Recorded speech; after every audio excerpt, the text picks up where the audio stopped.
So when this story arc was announced, I was pretty excited because, as you guys know, I've been really enjoying Greg Capullo and Scott Snyder's Batman ever since it launched. It's been one of my favorite books, maybe ever, that's going on right now, and maybe 20 years down the line if I'm still reading comics, which I probably will be. I'll still regard it as one of my favorite books, favorite comic book runs, like, probably ever. And reading this issue to issue, I really didn't like this because it just felt really slow, really overwritten with just too much dialogue that could have been cut out. And I really wasn't enjoying it, but I was still picking up the book just because, I've been picking it up ever since it launched. I've been really enjoying it, and I was hoping for it to get better. And that kind of negative impression I got from reading it month to month made this review kind of hard to do, because I just couldn't kind of force myself to read the book. But once I started reading issue 21, this got significantly better once you read it all together. And that's kind of been the thing with Scott Snyder's run. The same thing was kind of with Court of Owls, except Court of Owls was still able to keep my attention, even when it was going month to month. But then when it was all collected into one nice, 2-volume kind of collection type of a thing, I went back, I reread it, and I really enjoyed it.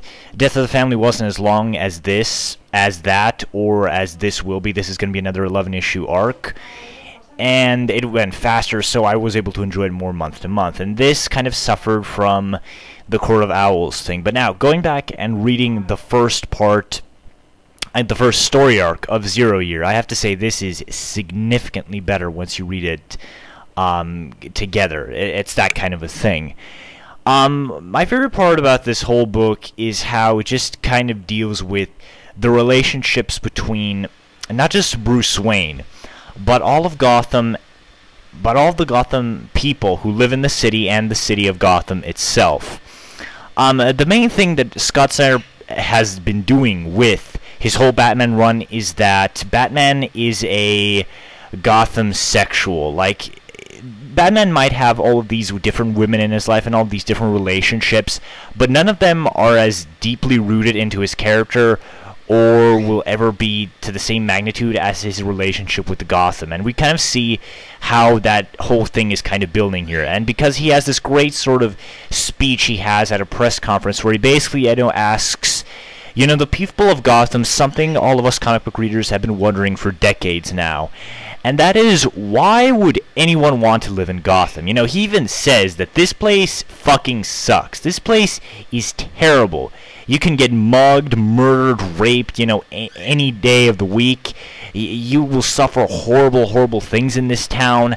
And he just asks everybody in Gotham during this big, press conference, why do you stay in Gotham? And he has this great response where he basically says that Gotham is a city that will test you to your very breaking point. It is a city that will stare you down. It will take your strengths and your weaknesses, it will twist them, turn them against you, and if you can survive it, if you can survive the trials that Gotham puts you through, you will end up being something greater, some kind of transformed, stronger person. And I thought that was just really fascinating, and this has been kind of a running theme of his entire run.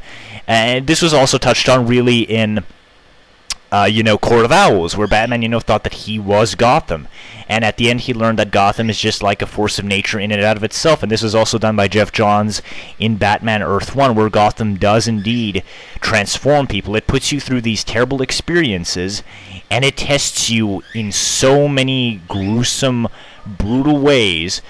But if you can survive the trials that Gotham constantly throws at you, you will not only become a stronger as a person, you will just make yourself into something greater than any regular human being. And that's why people stay in Gotham, because even though it might suck to live in that place, just the fact that it tests you, that it's just one of those cities where you have to really fight to get the best out of life, that's what people like. And that's something that's kind of in human nature, because we humans love to be tested. When we see a challenge, we go for it and we try to best it. We try to, if someone tells us you can't do something, most people with any sort of ambition will just say, oh yeah, well, I'm just going to prove you wrong. And Gotham is pretty much kind of like that. It pretty much tells you can't do shit, and then it tests you, and if you can pass through those tests, you will just achieve your goals.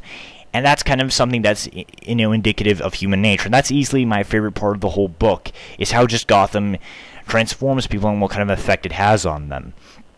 Another great thing about this is how different it kind of gives you Batman's origin story. A lot of origin stories feel kind of like the same thing as Year One, which I'm not a fan of, as you all know. But I really like the fact that he really did something different this time around. Sure, it does have that one scene from Year One, which I will admit is pretty awesome, but even he makes a cool twist of it. And I just like the fact that the minute he came back to Gotham, he just, kept Bruce Wayne dead.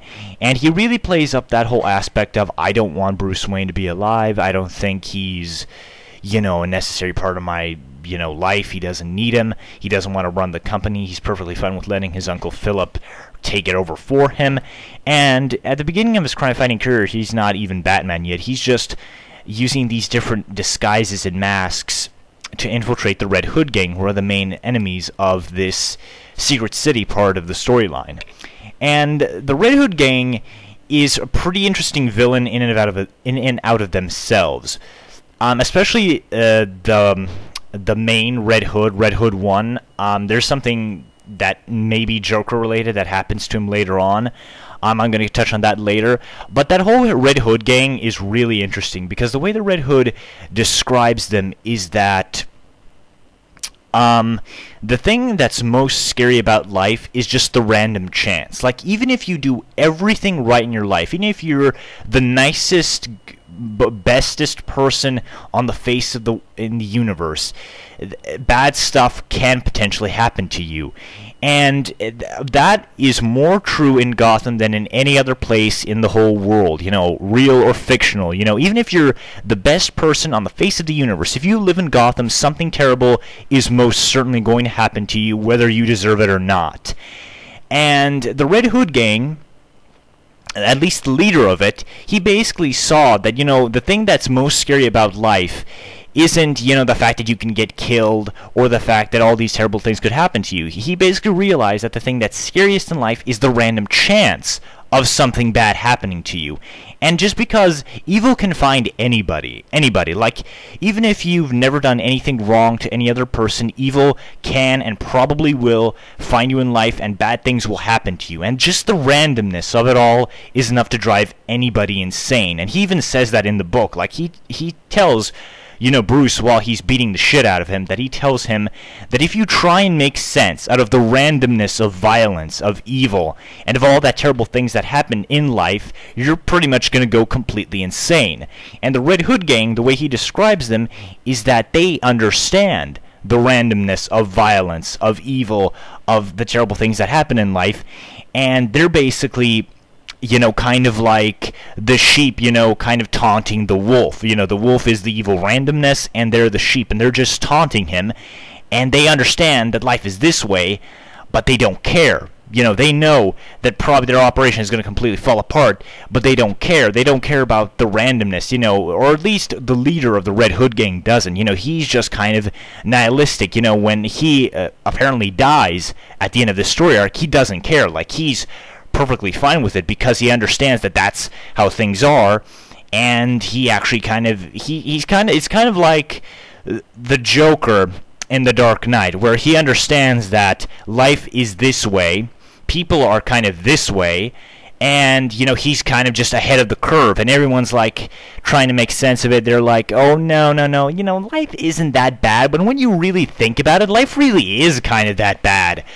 Because he does actually make a whole lot of point that there is this random chance that something bad could happen to you at any possible moment. Like, you could just be having a nice, evening watching your TV, and then some psychopath can just break in your house and shoot you in the head. And then when you try to make sense of that, you're just going to drive yourself insane, because you're going to be paranoid all the time. And that's kind of what Red Hood 1's whole shtick is throughout this whole book. And Bruce, on the other hand, he believes that randomness is a good thing, because it kind of falls in line with what he's talking about in Gotham, where the randomness, where life is going to throw random curveballs at you. And to quote Rocky Balboa, nothing's going to hit you as hard as life. But the whole point is that you got to take the hits, stare the bitch down, and kick him right back in the nuts. after he gives you a good beating, and that's kind of how life is, and that's kind of the whole stance Bruce has at the end of the story arc. And it's a really interesting kind of philosophical debate. It's really reminiscent of The Dark Knight, which is maybe going to piss some people off.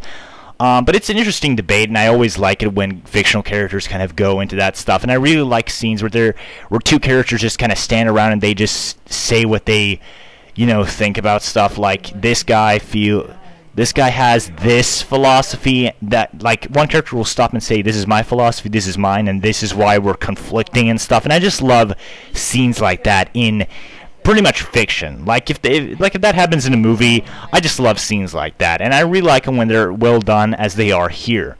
The characterization of Bruce is very interesting, because Bruce is kind of an asshole in this. I mean, Batman is always kind of an asshole, but he's kind of a spoiled asshole, where he's kind of like this angry kid, like he thinks he knows how to do everything, but he really doesn't, and he gets in over his head, and that nearly gets him killed several times throughout the book.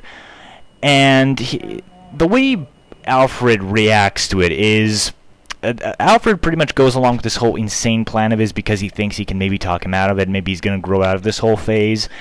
But Alfred, he does come to the realization at the end that where he realizes that Bruce is going to do this no matter what, and he's always going to be there to stitch him back up. And it's a great kind of dialogue they have after Bruce gets his ass beat by the Red Hoods. He tells him that no matter what you do to me or yourself, I'm always going to be here to stitch you up, and he's going to follow you through hell and back again if that's what he needs to do to win this war. As for the other characters, I have to say that Edward Nygma also shows up in this book. He's kind of set up for the next story arc, which is called Dark City. Yeah, Zero Year has 3 story arcs. There's Secret City, there's Dark City that's going on right now, and then there's Wild City, which is like that big no man's land type thing that happens in the early few panels of Batman issue 21. And Edward Nygma is written exceptionally well here. The Riddler is one of those villains who doesn't really have a definitive story arc. Joker has plenty of story arcs where he's like a badass. Two-Face has his story arcs. Freeze has his. But when you really think about it, Riddler really has no big story arc where he's like the main villain and he's the guy who's just completely badass. And Scott Snyder did say many, many months before even Death of the Family came out that he did want to give the Riddler his due, and he did want to give him a story arc where he was going to really be an awesome bad guy. And the way he's written, here is kind of like in the animated series where he's kind of like a narcissistic asshole. Like, he's smarter than everybody. Like when someone threatens him with a gun, like, he's just calm. Like, he knows he's in control, and he doesn't lose his cool over anything.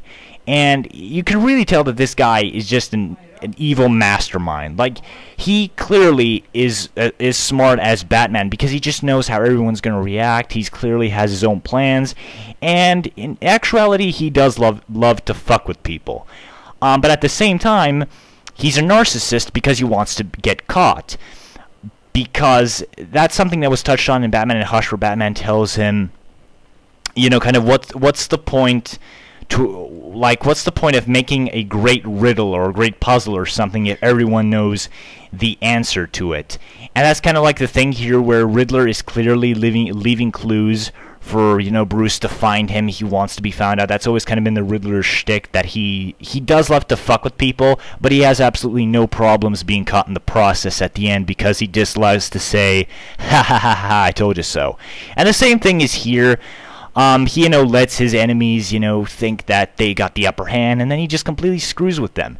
And no matter what anyone says or does, like, the dude doesn't just lose his cool. And there's definitely going to be a point where Batman's going to just completely outsmart him, and he's going to go batshit crazy, because that's what he does when Batman outsmarts him. But throughout this whole book, he's just clearly in control. And I just love seeing bad guys like that they just know. They've planned everything like 50 steps ahead. They know they're in control. And you can just feel that this asshole is just having the time of his life screwing with these people.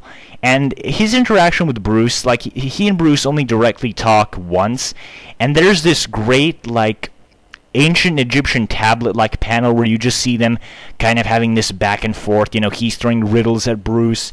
Bruce doesn't really know what to make of this guy, and then he kind of outsmarts him at the end, but he's still keeping his cool. But it's still kind of setting up the relationship between these two, because that's kind of how Riddler and Batman are. You know, Riddler thinks he's smarter than everybody, including Batman, and that's why he constantly challenges him. And you can already see the groundwork for that being laid here, even in that little conversation that they have. As for what happens at the end of this, now after Bruce gives his whole amazing speech about, you know, why do people stay in Gotham, he gets into his big, epic action sequence where he's just completely kicking Red Hood ass all over the place. The Ace Chemicals plant is just blowing up, and Red Hood 1 apparently falls into a vat of chemicals.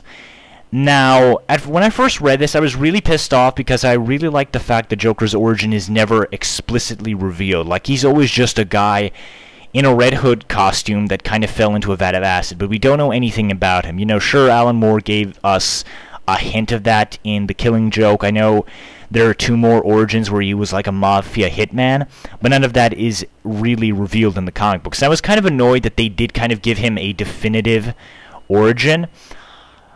But when you really think about it, you don't learn anything about this guy. Like, there is no point where, like, there is one point where Batman gets his DNA, and Scott Snyder easily could have said, oh, well, he's Oswald Fucknugget. He's Oswald Fucknugget. He is a ex-comedian who went completely batshit insane, and he did this and this and this and blah, blah, blah, blah, blah. But when Batman gets his hands on his blood and his DNA, you know, there are no traces of him. Like, this guy is a ghost. He doesn't exist even when he's Red Hood. And even though we do kind of see him operate as the Red Hood, we really don't know what made him this way. Sure, he does give us some clue as to when he gives Bruce his kind of whole monologue about his philosophy, and he tells him that, you know, the death of Bruce's parents, you know, kind of broke him, I guess. It did, you know, pretty much give him this mentality of randomness. You know, Bruce's parents were killed over nothing. You know, they were wealthy people, they were great people, they really helped the city, and then they were just gunned down for nothing. Like, the guy who gunned them down didn't even get any money out of them. It was just random violence, and he bases his whole philosophy over that one night. And so he was also created kind of at the same night that Batman was created, which is another interesting kind of dichotomy between the two.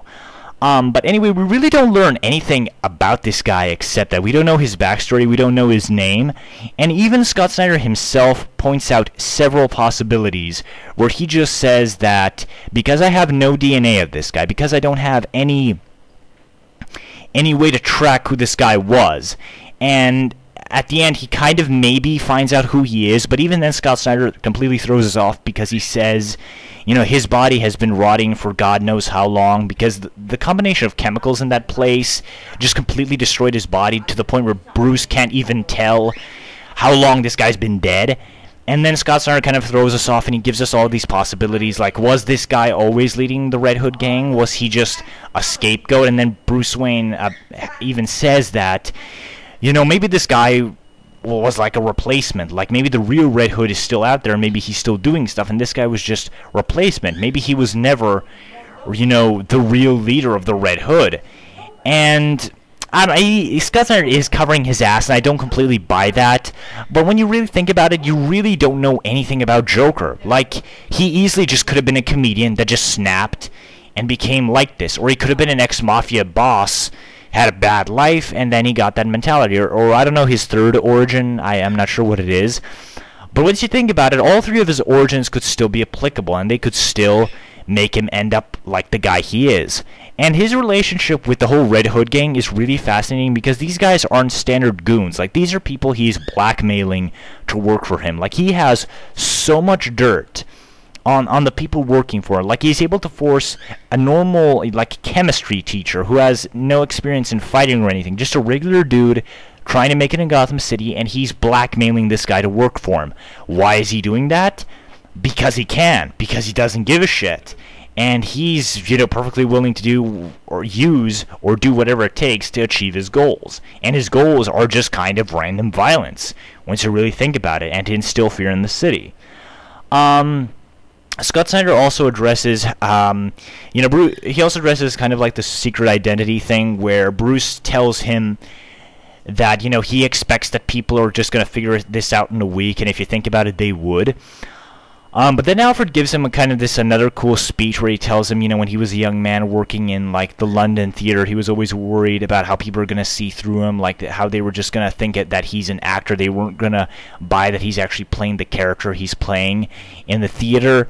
But then he basically told him, if you can put a good enough performance, if you can play Batman right, no one is going to question who you are, because they're just going to be so taken up by your amazing performance that they're just going to forget the man doing the performance, and they're just going to see you as the character. And this is kind of true in real life, because there are several amazing performances that have happened in films where you just completely forget that you're watching an actor. Like, an actor just completely loses himself in the role, and you just forget that you're seeing an actor. You actually feel like you're watching a fictional character being portrayed on the big screen. That's exactly kind of what happened in The Dark Knight. Like, every time I watch The Dark Knight and I see Heath Ledger, I don't see Heath Ledger. I just see Joker. I just completely believe that I'm watching Joker, the real Joker, on my TV or on my computer while I'm watching The Dark Knight. And Alfred does, make a point. If you can make your performance